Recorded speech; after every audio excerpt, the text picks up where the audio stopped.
In this video, we are exploring the birth of NPCs, when every enemy and character was nothing more than a simple script. Before intelligence, there was programming. These primitive beginnings laid the foundation for everything that followed. Let's go back where it all started.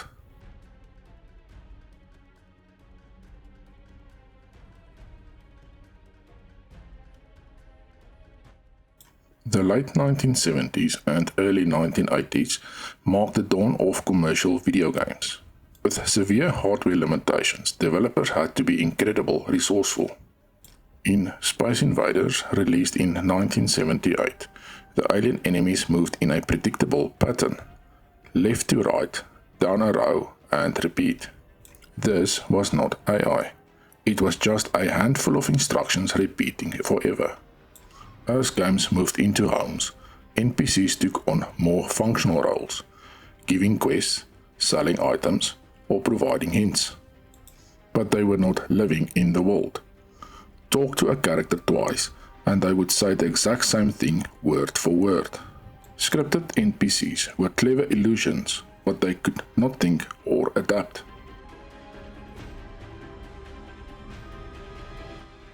Let's look at 3 examples to illustrate how scripted NPCs operate. Here is our first example. The moment the player walks into this area, a trigger box activates the NPC's shooting animation.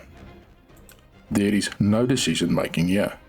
The NPC isn't checking for line of sight, distance, or whether they are even hitting anything.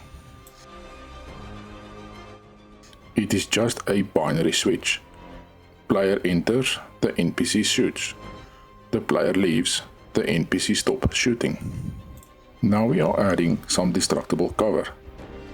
The NPC still doesn't know why they are shooting. They are just following instructions. They will keep firing at this piece of cover until it is completely destroyed. Once the mesh breaks, the NPC runs out of ammo. No fallback plan, no reload logic. No awareness that the player has moved.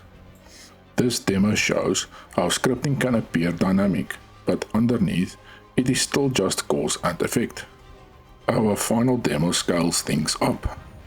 We've got 2 NPCs, each with their own trigger zone and destructible cover. As the player moves through the level, each NPC activates independently and follows their shooting script. Once again, they deplete their ammo shooting at whatever's in front of them, then stop.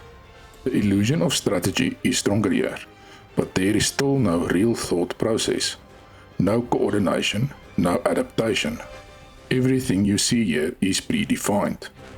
This is the height of scripted behavior, an illusion of life, tightly controlled. Scripted NPCs gave us just enough to create memorable encounters, but they break down the moment the player does something unexpected. That is why the next evolution was so important. NPCs needed states. A way to transition, react, and respond. That is exactly what finite state machines brought to the table. But more on that in the next video. Share your thoughts on this in the comments. See you in the next one.